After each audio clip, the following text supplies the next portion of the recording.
সুপ্রিয় উচ্চ মাধ্যমিক চতুর্থ সেমিস্টার পরীক্ষার্থী বন্ধুরা, চতুর্থ সেমিস্টার অর্থাৎ ফোর্থ সেমিস্টার পরীক্ষার্থী বন্ধুরা, তোমাদেরকে আমাদের এনজয় এক্সাম ইউটিউব চ্যানেলে স্বাগত জানাই। তোমাদের বাংলা বিষয়ের আজকের আমাদের বিশেষ ভিডিও বাংলা বিষয়ের ডাকঘর নাটকের প্রশ্ন উত্তর নিয়ে আমরা আলোচনা করতে চলেছি। হ্যাঁ বন্ধুরা, তোমরা ঠিকই শুনেছ, 100% কমন সাজেশন। মনে রাখবে, আমাদের প্রতিটি ভিডিওই ফ্রি, তাই তোমরা ফ্রি বলে সেমিস্টার 3তেও আমরা ফ্রিতে তোমাদেরকে পুরো সাজেশন দিয়েছিলাম, প্রশ্নপত্র দিয়েছিলাম। তোমরা অনেকেই উপকৃত হয়েছো। তোমাদেরকে আমাদের বিশেষ করে আর বলার কিছু নেই, তোমরা জানো আমাদের সাজেশন থেকে কতটা কমন কিন্তু পড়ে। তোমরা যারা নতুন, চ্যানেলে নতুন হলে চ্যানেলটি সাবস্ক্রাইব করে পাশে থাকা নোটিফিকেশান অল সিলেক্ট করে রাখতে পারো, কারণ আমরা এর পরের ভিডিওগুলোতেও প্রতিটি অধ্যায়ভিত্তিক সাজেশন তোমাদের সাথে কিন্তু নিয়ে আসবো, আর উত্তর সহ থাকছে, তাই তোমাদের সময় নষ্ট একেবারেই হবে না। প্রতিটি ভিডিও, আমাদের প্রতিটি প্রশ্নই কিন্তু অত্যন্ত গুরুত্বপূর্ণ। ভিডিও ভালো লাগলে বন্ধুদের সাথে অবশ্যই ভিডিওটি শেয়ার করবে। চলো, প্রথম প্রশ্ন, ডাকঘর নাটকের প্রশ্ন উত্তরে যে সমস্ত প্রশ্নগুলো তোমাদেরকে রেডি করতে হবে, সেই সমস্ত প্রশ্নগুলো একটা ভিডিওতে কিন্তু আমরা আলোচনা করছি। তাই ভিডিওটা একটু বড় হতে পারে, তো প্রত্যেকটি প্রশ্ন কিন্তু খুব ভালো করে তোমরা খাতায় প্র্যাকটিস করে লিখে নিতে পারো, অথবা এই ভিডিওটা বারবার দেখলে তোমরা কিন্তু তোমাদের প্র্যাকটিস হয়ে যাবে। তো খাতা পেন নিয়ে বসো এবং প্র্যাকটিস করো। আজকের আমাদের প্রথম প্রশ্ন, কিভাবে রাজার চিঠি অমলের কাছে এসে পৌঁছলো? ডাকঘর নাটক অবলম্বনে তার নিজের ভাষায় বিশ্লেষণ করো। দেখো 5 নম্বর, তোমাদের যে নতুন সিলেবাস অনুযায়ী এটা কিন্তু করানো হচ্ছে। দেখো এর উত্তর দেখো প্রথমে রাজার চিঠি পাওয়ার আকাঙ্ক্ষা। রবীন্দ্রনাথ ঠাকুর রচিত ডাকঘর নাটকে মাধব দত্তের পালিত পুত্র অমল অসুস্থ বলে কবিরাজ তাকে বাইরে যেতে বারণ করেছেন, কিন্তু সংবেদনশীল কল্পনাপ্রবণ বালক অমলের মন চায় দূর অজানা দেশে পাড়ি দিতে, প্রকৃতির রূপ রস সৌন্দর্যের মধ্যে নিজেকে হারিয়ে ফেলতে। নিরুপায় বালক জানলা দিয়ে পথচারীদের ডেকে ডেকে কথা বলে, আর এভাবেই সে প্রহরীর কাছে খবর পায় তার বাড়ির অদূরে রাজা ডাকঘর খুলেছেন। ছেলে মানুষ রাজা এতটুকু ছোট্ট ছোট চিঠি লেখেন। অতএব রাজা অমলকেও চিঠি লিখবেন, এই আশা মুক্তিকামী অমলের মনে সঞ্চারিত হয়েছিল। রাজার ডাক এলেই বন্ধন জীবন থেকে মুক্তি ঘটবে, এই বিশ্বাসেই বুক বাঁধে অমল। তাহলে প্রশ্নটা কী ছিল? কিভাবে রাজার চিঠি অমলের কাছে এসে পৌঁছলো? ডাকঘর নাটক অবলম্বনে আমরা কিন্তু বিশ্লেষণ করব। তো রাজার চিঠি পাওয়ার যে আকাঙ্ক্ষাটা প্রথমে তৈরি হয়েছিল, সেটা কিন্তু আমরা বললাম।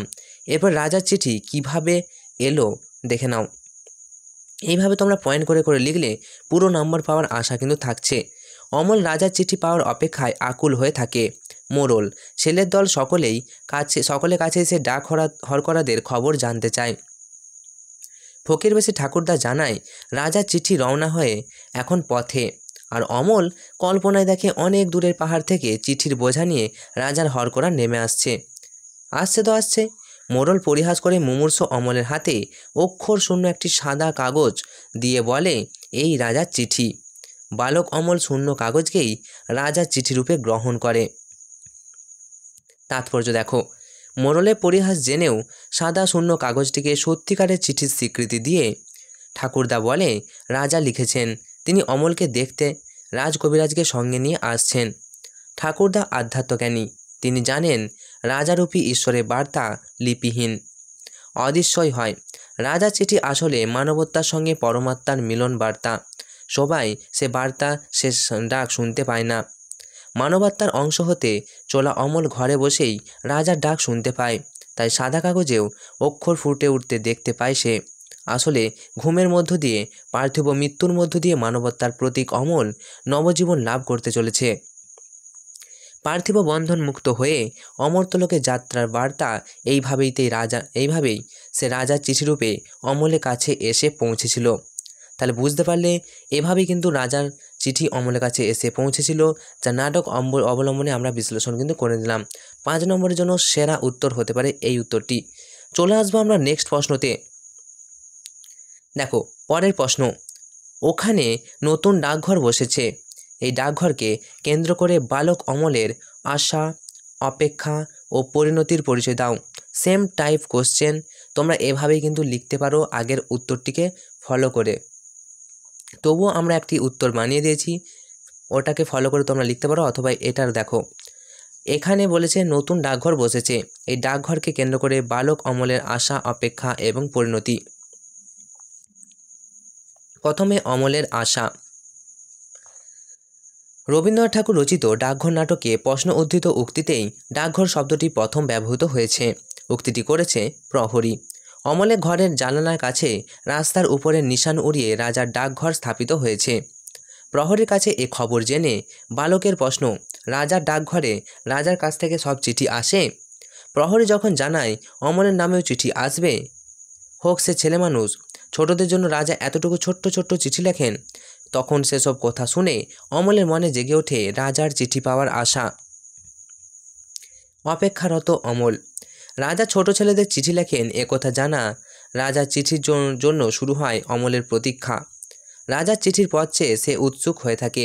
প্রহরীর কাছ থেকে অমল জানতে পারে তাকে চিঠি লিখবেন বলেই নাকি তার জানলার সামনে রাস্তার ওপারে ডাকঘর খুলেছে রাজা। রাজা ডাক হরকরাদের মধ্যে কেউ এসে তাকে চিঠি দিয়ে যাবে। ছেলের দল ডাক হরকরাদের চেনে। তাদের কারোর নাম বাদল হরকরা, কারোর নাম শরৎ। দেখো, গল্পে উল্লিখিত বাদল এবং শরৎ নামটি কেন এলো তোমরা কেউ বলতে পারবে? দেখো, এই উপমা কিন্তু লেখক ব্যবহার করেছেন।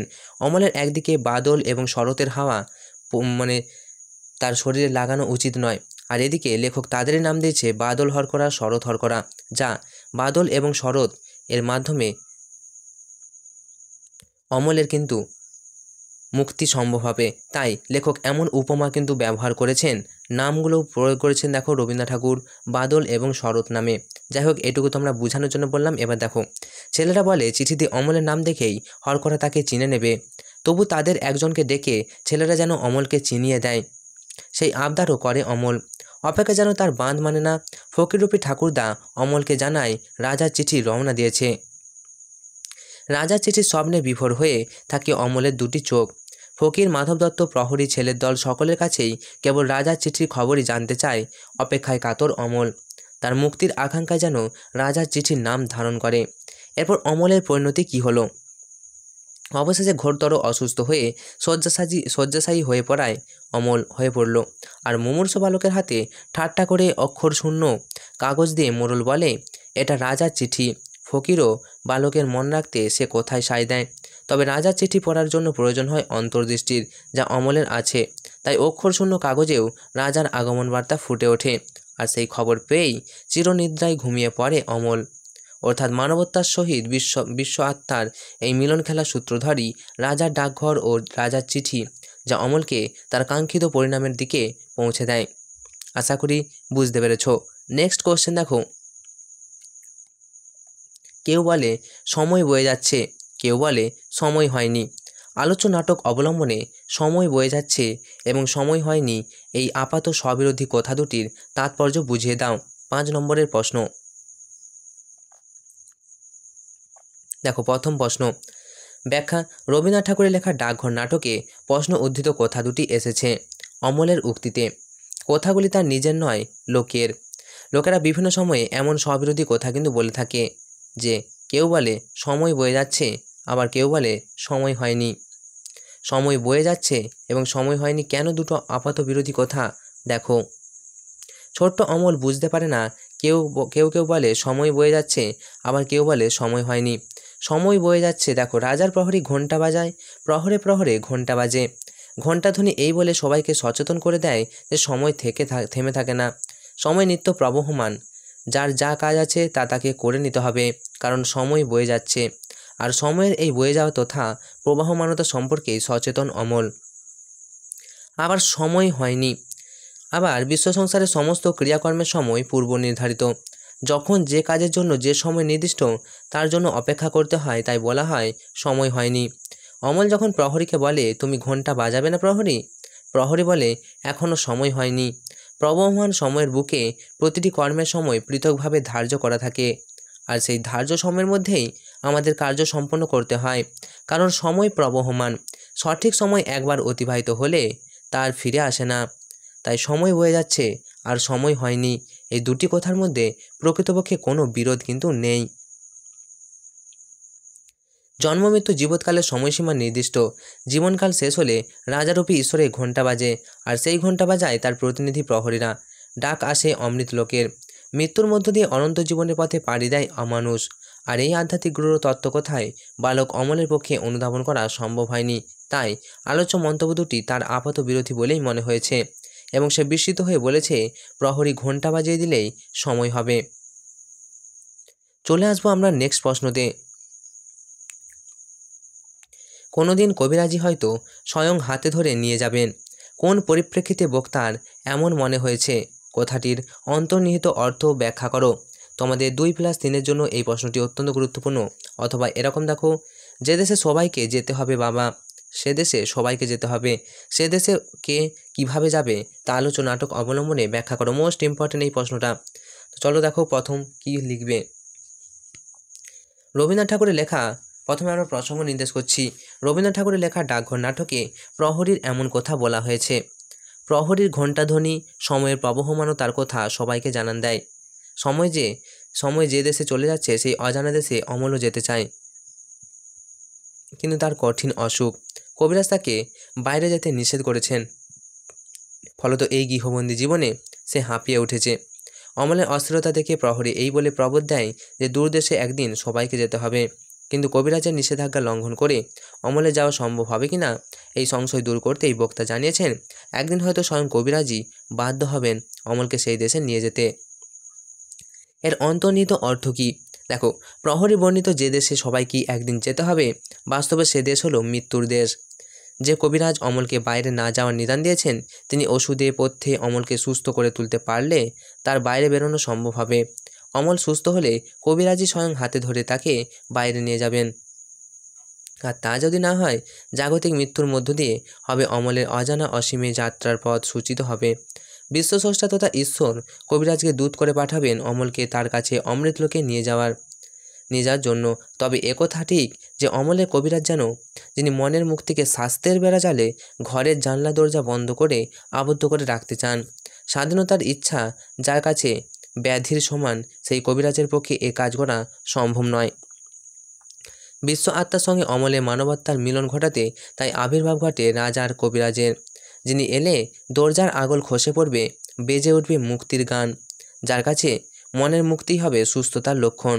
শারীরিক রোগমুক্তির ঊর্ধ্বে চিরমুক্ত নবজীবনের দ্বারে অমরকে পৌঁছে দেবেন সেই অপার্থিব কবিরাজ। ঘুচে যাবে সীমা অসীমের দ্বন্দ্ব, মিটে যাবে সমস্ত রোগ যন্ত্রণা। অমল পার্থিব বন্ধন কাটিয়ে পাড়ি দেবে সেই দেশে। তো এই ছিল সেই প্রশ্ন। কোনোদিনই কবিরাজ হয়তো স্বয়ং হাতে ধরে নিয়ে যাবেন।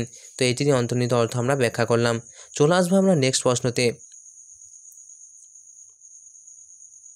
প্রথমে তোমরা প্রশ্ন আর উত্তরটা ভালো করে শুনে নাও, তারপর না দেখে লেখার চেষ্টা করো খাতাতে, পারো নাকি দেখো। পরের প্রশ্ন, সে ভারী মস্ত কাজ।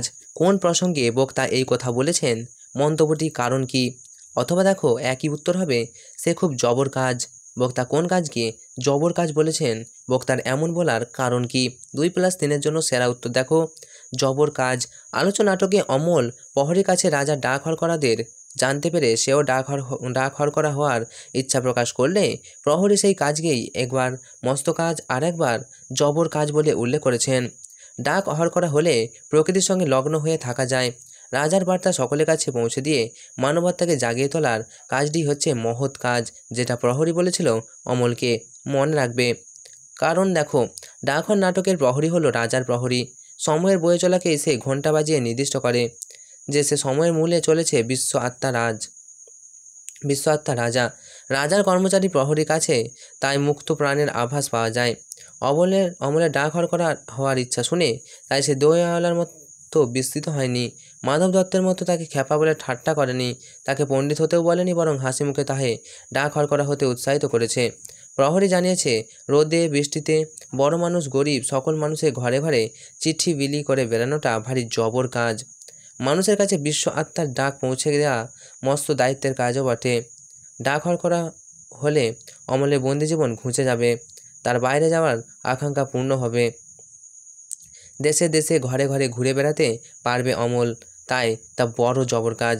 অমলের ছক ভাঙা কিছু কাজের দ্বারা প্রাণের মুক্তির আকাঙ্ক্ষাকেই বোধ দিতেই মন্তব্যটি করেছেন রাজার প্রহরী। পরের প্রশ্ন, মাধব দত্তের বড় বার হয়েছে দেখছি। বক্তার এরূপ মন্তব্যের কারণ কি? আর এর থেকে বক্তার মানসিকতার কি পরিচয় পাওয়া যায়? অথবা দেখো এরকম টাইপে ঘুরে আসতে পারে, ওহে মাধব দত্ত, আজকাল তোমাদের যে খুব বড় বড় লোকের সঙ্গে সম্বন্ধ, মন্তব্যটির অন্তর্নিহিত অর্থ ব্যাখ্যা করো। তো চলো আমরা 2+3 জন্য প্র্যাকটিস করি। প্রথমে বলেছে বক্তার এরূপ মন্তব্যের কারণ কি, বক্তা কেন এমন বলেছে দেখো। রবীন্দ্রনাথ ঠাকুরের লেখা ডাকঘর নাটকে একথা বলেছে গ্রামের মোড়ল। সাধারণ গৃহস্থ নিঃসন্তান মাধব দত্ত অমল নামের একটি বালককে পোষ্যপুত্র নিয়েছে, কারণ ছেলেটি আবার অসুস্থ। কবিরাজ তাকে বাইরে বেরোতে নিষেধ করেছেন, আর সেই বালকের জানলার কাছেই রাজা তার নতুন ডাকঘর করা বসিয়েছেন। অমলের বিশ্বাস রাজা তাকে চিঠি পাঠাবেন। প্রহরী তাকে সে কথা জানিয়েছে। ভাবুক প্রকৃতির বালকের এই খেয়াল কথাকেই পঞ্চানন শিশুর সরলতা ও কল্পনা প্রবণতা হিসেবে সহজভাবে নিতে পারেনি। ভেবে যায় এটা মাধব দত্তের পরিবারের অহংকার। মাধবী হয়তো অমলকে এসব কথা শিখিয়েছে। বিশিষ্ট লোকদের সঙ্গে এমনকি রাজার সঙ্গেও মাধবের যোগাযোগ আছে, এটা জাহির করে সে নিজেকে সামাজিক প্রতিপত্তি বাড়াতে চায়। আসলে মোড়লের দৃষ্টিভঙ্গি এমনই, সে নিজে যেরূপ স্বঘোষিত মোড়ল হয়ে সকলের কাছ থেকে সম্মান আদায়ের চেষ্টা করে, তেমনইভাবে সে ভাবে অমলের রাজার চিঠির আকাঙ্ক্ষাও আদতে মাধব দত্তের ছল। এমনই মনে করে মোড়ল বিদ্রুপের সুরে উক্তিটি কিন্তু করেছেন। এর বক্তার প্রকৃত মনোভাব দেখো। পঞ্চানন হলো প্রবাদের সেই গায়ে মানে না আপনি মোড়ল। রাজা তাকে মোড়ল বানায়নি, সে নিজে থেকেই মোড়লই করে। সব যুগে এমন মাতব্বর গোছে কিছু লোক থাকে সমাজে। বক্তা পঞ্চানন সেরকমই হিংসুটে সংকীর্ণ মনে একজন মানুষ। তাই হীন স্বভাবের জন্য তাকে সবাই এড়িয়ে চলে, আর সেভাবে তার অনেক ক্ষমতা। সে একজন কেউকেটা। ছোট ছেলে অমলের নিষ্পাপ মনের সরল বিশ্বাসকে বোঝার মতো ক্ষমতা পঞ্চাননের নেই। তাই মাধব দত্তকে ব্যঙ্গ বিদ্রুপ করে সে ক্ষান্ত হয়নি। বালক অমলের সঙ্গেও পরিহাস করেছে এবং তাকেও বিদ্রুপাত্মক কথা বলেছে। তো আশা করি বুঝতে পেরেছ এর মনোভাব, বক্তার মনোভাব আমরা পেয়ে গেলাম যে মন্তব্যটি অন্তর্নিহিত তাৎপর্য বা এই প্রশ্নের এরকম টাইপের প্রশ্ন এলে তোমরা কিন্তু এটা উত্তরটা লিখতে পারবে বানিয়ে। পরের প্রশ্ন দেখো, আমার কি দাঁড়াবার জো আছে? বেলা বয়ে যায় যে। বক্তার দাঁড়াবার জো নেই কেন? পরবর্তী কথোপকথনে অমলের সঙ্গে তার যেরূপ সখ্য স্থাপন হতে দেখা গিয়েছিল তার পরিচয় দাও। আশা করি প্রশ্নটা ভালো করে বুঝলে। এবার দেখো উত্তর দেখো। তরার কারণ বা তাড়াতাড়ি কারণ। রবীন্দ্রনাথ ঠাকুর রচিত ডাকঘর নাটকের অন্তর্গত প্রশ্ন উক্তিটি সুধা বলেছিল আমার কি আর দাঁড়াবার জো আছে। তো সুধা হলো শশী মালিনীর মেয়ে, মনে রাখবে। তাকে রোজ এত ফুল তুলে মালা গাঁথতে হয়। বেলা হয়ে গেলে ফুল আর থাকবে না, তাই দাঁড়াবার জো নেই। এরপর অমলা সুধার বাক্যলাভটা কিন্তু তোমাদের বলেছে বা কীরূপ সখ্য স্থাপন হয়েছিল। Most important question. অমল এবং সুধার যে কথা হয়েছিল সেই কথোপকথন নিজের ভাষায় লেখো। দেখো, অমল অসুস্থতার কারণে বাইরে বেরোতে পারে না, তাই সে সুধার ফুল তুলতে যাওয়া থামিয়ে তার সঙ্গে গল্প করতে চায়। অমলের স্নান মুখ দেখে সুধার মনে হয় যেন সকালবেলার তারা। কেন সকালবেলার তারা কবি বলেছেন? দেখো, সকালবেলার তারা কিন্তু বেশিক্ষণ স্পষ্ট থাকে না, একটা সময় পর কিন্তু অস্পষ্ট হয়ে যায়। তার জন্যই তাকে সকালবেলার তারার সাথে উল্লেখ করেছেন। আর এই সকালবেলার তারাই হলো অমল। কবির উপমা ব্যবহার সত্যিই আকর্ষণীয়। সকালবেলা তারার সঙ্গে তুলনা করেছে ছোট্ট অমলকে, কারণ অমলও কিন্তু আমরা শেষে দেখতে পাবো অমলের সময় কিন্তু কমে আসছে, অর্থাৎ সেও কিন্তু এবার মৃত্যুর কোলে ঢলে পড়বে। ঠিক একইভাবে তারাটিও কিন্তু আর দেখা যাবে না, তাই সকালবেলা তারা বলেছে। যাই হোক, এটা আমাদের বোঝানোর উদ্দেশ্য নয়, জাস্ট গল্পে আছে তাই বললাম। শোনো, সে অমলকে কবিরাজের কথা মেনে চলারই পরামর্শ দেয়, বরং অমলের আধ খোলা জানলাটিও বন্ধ করে দিতে চায়। পার্থিব জগতের বেচাকেনার সঙ্গে সম্পর্কিত সুধা, তাই সে অমলের মুক্তি চেতনাকে দুরন্তপনা আখ্যা দেয়। অমলের মনে হয় সেও যদি সুধার সঙ্গে ফুল তুলতে যেতে পারত, তবে উঁচু ডাল থেকে ফুল পেরে দিত। ঘরবন্দি বালক অমল ফুলের খবরও জানে। শুনে মালিনী মেয়ে কিন্তু অবাক হয়। এরপর কি বলেছিল দেখো, অমলের কাছে ফুলের অনুষঙ্গ ধরা দেয় রূপকথার মাধ্যমে। 7 ভাই চম্পার গল্প অমল শুনেছে। সরু ডালের আগায় বসে যেখানে মনুয়া পাখি দোল খায়, সেইখানে সে চাপা হয়ে ফুটতে চায়, আর সুধাকে সে তার পারুল দিদি করতে চায়। অমল প্রকৃতির অংশ হয়ে উঠতে পারলে সুধাকেও নিজের সঙ্গে নিতে চায়, কিন্তু সুধা তার দার্শনিক মনে ভাব বুঝতে পারে না, বরং সে অমলের মতো ঘরে বাঁধা পড়তে চায়। এখানে অমলের সঙ্গে সুধার মনস্তাত্ত্বিক বিরোধ। অমল তবুও সুধার কাছে এক মুঠো প্রকৃতি তথা ফুল চায়। বাস্তবের মাটিতে পা রেখে সুধা প্রকৃতির জিনিসের উপরেও দামের তকমা লাগায়। তবে চলে যাওয়ার সময় সুধা বলে যায়, আমি ফুল তুলে ফেরবার পথে তোমার সঙ্গে গল্প করে যাব। অমল তাকে না ভোলার আর্জি জানালেও সুধা তাকে আশ্বাস দিয়ে বলে যে সে তাকে ভুলবে না। এভাবেই অমল ও সুধার মধ্যে ক্ষণিকের সখ্য কিন্তু গড়ে ওঠে। তবে তাদের মধ্যবিত্ত ব্যবধানটি নাট্যকার অত্যন্ত স্পষ্টভাবেই তুলে ধরেন। বাইরের অসীমে পাড়ি দিতে চায় অমল, আর সুধা চায় সীমায় বাঁধা পড়তে, কারণ সে মর্ত সুধা, বিশ্ব আত্মার সঙ্গে তার যোগ স্থাপন হয়নি। আর এই জন্যই সে হয়তো অমলের জন্য দাঁড়ায়নি। আমার কি দাঁড়াবার জো আছে? বেলা বয়ে যায় যে, বক্তার দাঁড়াবার জো নেই কেন? আশা করি বুঝতে পেরেছ। চলে আসবো নেক্সট প্রশ্ন। দেখো পরের প্রশ্ন, তুমি তাহলে ফুল তুলে আসবে, অথবা আমাকে ভুলে যাবে না? সুধার কাছে অমলের এই আকুল জিজ্ঞাসার কারণ কি? এর গভীর নিহিত দার্শনিক সত্যটি কি? দেখো এবারে অমলের জিজ্ঞাসার কারণ। রবীন্দ্রনাথ ঠাকুর রচিত ডাকঘর নাটকে বালক অমলের স্থিতিশীল সময় যাপনে এক ঝলক খুশির বাতাস নিয়ে আসে সুধা। সে শশী মালিনীর মেয়ে, মল ঝমঝমিয়ে সে চলেছিল ফুল তুলতে, আর ক্ষণিকের উপস্থিতি তার 2-4টে কথাবার্তা অমলকে উদ্দীপ্ত করে, জীবনের সৌন্দর্য উপলব্ধি করায়। অসুস্থ অমল যেন কবিরাজের নির্দেশ মতো স্থির হয়ে ঘরে বসে থাকে। ফুল তুলে ফেরার পথে সুধা তার সঙ্গে গল্প করে যাবে, আর এই প্রতিশ্রুতি পেয়ে অমল শান্তি পায়। তবু প্রতিশ্রুতি ভঙ্গের একটা আশঙ্কা থাকে, তাকে অস্থির করে তোলে।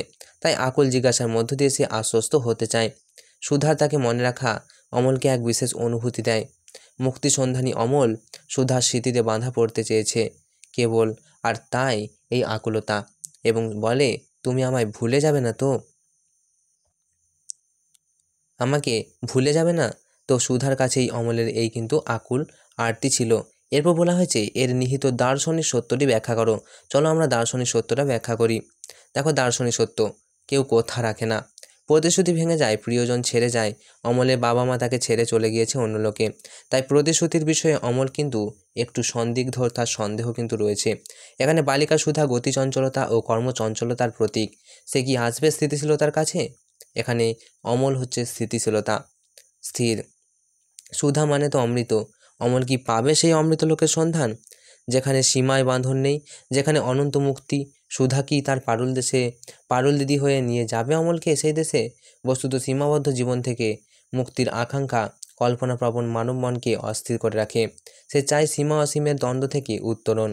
অমলের জিজ্ঞাসার মধ্যে যে আকুলতা তার গভীরে নিহিত আছে, সেই দার্শনিক সত্যই। অমল আসলে সীমা এবং অসীমের মধ্যে সম্বন্ধ স্থাপন করতে চায় সুধাকে। মানবতা বিশ্ব আত্মায় উন্নীত হওয়ার পরেও পার্থিব জগতের স্মৃতিসুধায় বিরাজ করে। অমলকেও তাই সুধা মনে রাখবে, ভুলে যাবে না।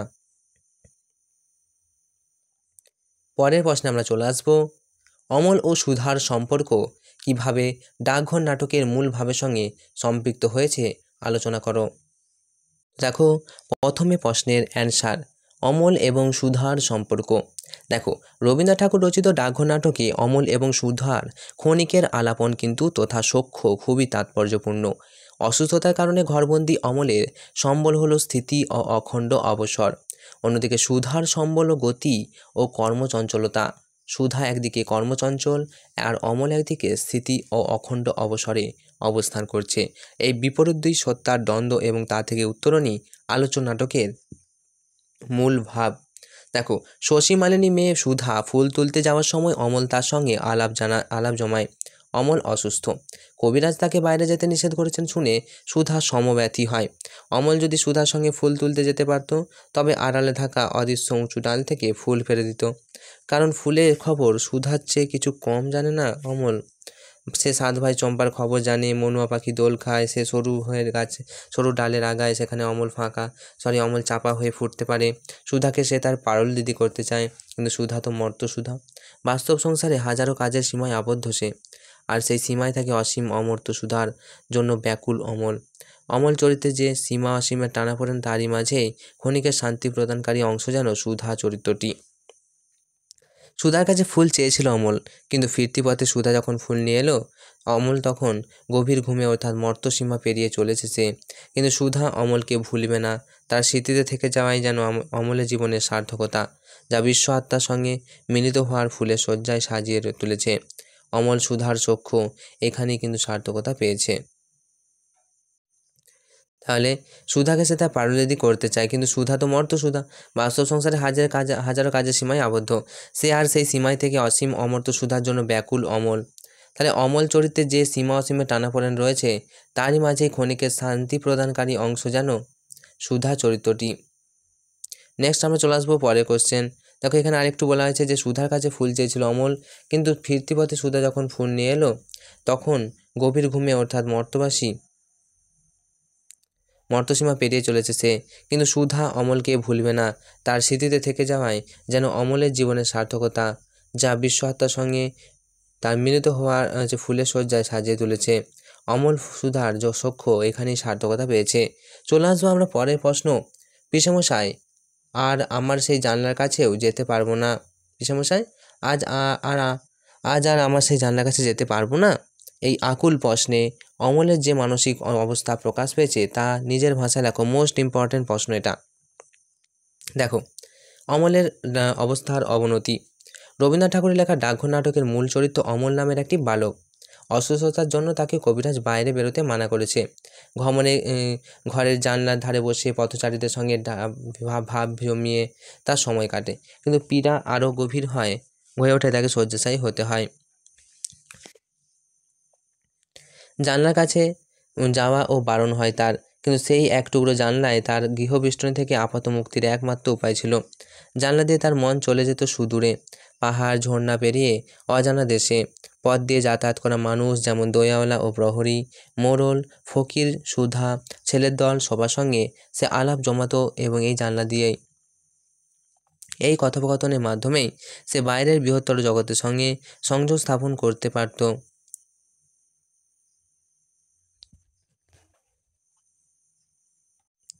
পেত মুক্তির আভাস। অমলের অবস্থার অবনতি হওয়ার জন্য তার একমাত্র মুক্তির অবকাশ জানলার পাশে বসার উপায়টিও আর রইল না। অমল আদতে দ্রুত গতিতে এগিয়ে চলে তার কাঙ্ক্ষিত গন্তব্য, মুক্তির দিকে, বিশ্ব আত্মার সঙ্গে মিলিত হওয়ার পথে। আর সেই পথে মুক্তিকেই কবিরাজ আর মাধব দত্তকে ব্যাধির বেড়ে ওঠা কারণ বলে মনে করেছেন। ফলত বাইরের হাওয়া ঘরে ঢোকার অবকাশও থাকে না। এটা আরেকটু প্রথম থেকে বলেছি, ঠিক আছে? প্রশ্নটা দেখো, পিসেমশাই, আজ আর আমার সেই জানলার কাছেও যেতে পারবো না। এই আকুল প্রশ্নে অমলের যে মানসিকতা প্রকাশ পেয়েছে শুনো। রবীন্দ্রনাথ ঠাকুর, দেখো, রবীন্দ্রনাথ ঠাকুরের লেখা ডাকঘর নাটকের মূল চরিত্র অমল নামের একটি বালক। অসুস্থতার জন্য তাকে কবিরাজ বাইরে বেরোতে মানা করেছেন। ঘরের জানলার ধারে বসে পথচারীদের সঙ্গে ভাব জমিয়ে তার সময় কাটে, কিন্তু পীড়া আর গভীর হয়ে ওঠায় তার শয্যাশায়ী হতে হয় তাকে। এবার জানলার কাছে যাওয়া বারণ হয় তার, কিন্তু সেই এক টুকরো জানলায় তার গৃহবষ্টনী থেকে আপাত মুক্তির একমাত্র উপায় ছিল। জানলা দিয়ে তার মন চলে যেত সুদূরে, পাহাড় ঝর্ণা পেরিয়ে অজানা দেশে। পথ দিয়ে যাতায়াত করতো মানুষ, যেমন দয়াওয়ালা ও প্রহরী, মোড়ল, ফকির, সুধা, ছেলের দল, সবাই সঙ্গে যে আলাপ কথাবার্তা হয়েছে এই জানলা দিয়েই। আর এই কথোপকথনের মাধ্যমেই সে বাইরের বৃহত্তর জগতের সঙ্গে মুক্তির বা সংযোগ স্থাপনের করতে পারত, পেত মুক্তির আভাস। আদতে দ্রুতগতিতে এগিয়ে চলা তার কাঙ্ক্ষিত গন্তব্য, মুক্তির দিকে, বিশ্ব আত্মার সঙ্গে মিলিত হওয়ার পথে, আর সেই বেড়ে ওঠা বলে গণ্য করে। ফলত বাইরের হাওয়া ঘরে ঢোকার অবকাশও থাকে না, বন্ধ হয়ে যায় আধ খোলা জানলাটিও। অমলের মাথায় চিন্তা ঘোরে, ফকির হয়তো তাকে জানলার কাছে না দেখতে পেয়ে ফিরে যাবে আরও অনেকেই। বাইরে তো সে যেতে পারবে না, এবার থেকে জানলায় কাছে যাওয়ার অনুমতি সে আর পাবে না। তাই বিষমশায় করা এই প্রশ্নে অমলের হৃদয়ের ব্যথাতুর ব্যাকুলতায় ফুটে উঠেছে। অমলের মুক্তির আকাঙ্ক্ষা প্রবল থেকে প্রবলতর হয়ে উঠেছে, তার মনকে অস্থির করে তুলেছে। আর প্রশ্ন উদ্ধৃত উক্তিটি তারই কিন্তু প্রমাণ। সমুদ্রের ধারে নীল পাহাড়ের কৌঞ্চদ্বীপের সেই পাখিদের বাসা। সন্ধ্যের মুখে যখন পাহাড়ের উপর সূর্যাস্তের আলো এসে পড়ে, তখন সবুজ পাখিরা বাসায় ফেরে। আকাশের পাখিদের রঙে অপরূপ দৃশ্যের জন্ম হয়, যেখানে গলিত হীরের মতো ঝর্ণা পাহাড়ে গা বেয়ে নিচে নেমে আসে। ঠুংঠাং শব্দে নুড়ি পাথরগুলোকে বাজাতে বাজাতে কল কল ঝরঝর করে ঝর্ণার জল অবিরাম ঝাঁপিয়ে পড়ে সমুদ্রে। আর এইসব শুনে অমলে মনে হয় সে যদি পাখি হতো, তবে প্রকৃতির বুকে কঞ্চদ্বীপে অগাধ সৌন্দর্যের মাঝে একটা মুক্ত জীবন পেত। কিন্তু তার অসুখ, কবিরাজ তাকে বাইরে যেতে দেওয়ার অনুমতি দেয়নি, তাই সে সীমায় আবদ্ধ। আলোচনা নাটকে কঞ্চদ্বীপের ওই পাখি, ঝর্ণা, পাহাড়, অসীম অনন্তের প্রতীক। আর ফকির পেয়েছে এই অসীমের স্বাদ, অমলও সেই স্বাদ পেতে চায়। ক্রঞ্চ মানে এক ধরনের পাখি বা কোঁচবক। আরেকটি অর্থ হলো হিমালয়ের অংশ। আবার ক্রঞ্চদ্বীপ হলো পৃথিবীর আদিতম দ্বীপগুলির মধ্যে একটি। কথিত আছে, ব্যাধের তীরে নিহত কৌন্তের শখ থেকে প্রথম শ্লোক উচ্চারিত হয়েছিল বলেই ঋষি বাল্মীকির কণ্ঠে। তাই পাহাড় ঝর্ণায় পাখিদের দেশটির কঞ্চদ্বীপ নামটিও তাৎপর্যপূর্ণ। পরের প্রশ্ন দেখো, তাহলে একটা ভারী মুশকিল হতো। কোন মুশকিলের কথা বলা হয়েছে? মুশকিল কিসের? 2+3-এর জন্য সেরা উত্তর দেখো। কি মুশকিলের কথা বলা হয়েছে? এরকম লাইন তুলে প্রশ্ন আসবে, চিন্তা নেই। তো লাইনগুলো ভালো করে তোমরা এর জন্য প্র্যাকটিস করবে। দেখো, আলোচ্য ডাকঘর নাটকে দেখা যায় যে কিছু অমলকে বাহির পানে টানে, তাই সে হতে চায়। তাহলে আমরা কি দেখলাম? যে আলোচ্য নাটকে অমলকে বাহির পানে যা টানে, অর্থাৎ বাইরে থেকে যা টানে, সেটাই সে হতে চায়। যেমন কাঠবেড়ালি বা দইয়াওয়ালা। প্রশ্নোত্তর প্রসঙ্গটি কৌঞ্চদ্বীপের পাখি হতে চেয়েছে অমল। কারণ পাখি হলে তারা কোনো ভাবনা থাকে না। মুক্ত আকাশে কেবল গান গেয়ে উড়ে যেতে পারতো কৌঞ্চদ্বীপে। কিন্তু পাখি হলে তো আর দইয়াওয়ালা হয়ে যাবে না, কারণ পাখিদের দেশে দইয়ের ব্যবসা চলে না। ঠাকুরদা এই মুশকিলের কথাই স্মরণ করে দিয়েছে অমলকে। মুশকিলের কারণ দেখো, অমল ইতিমধ্যেই দইওয়ালাকে বড় হয়ে দই বিক্রি করার প্রতিশ্রুতি দিয়ে রেখেছে। তাই ফকিরের বর্ণনায় কৌঞ্চদ্বীপের কথা শুনে মুগ্ধ অমল আবার পাখি হতে চাইলেই মুশকিলের সৃষ্টি হয়।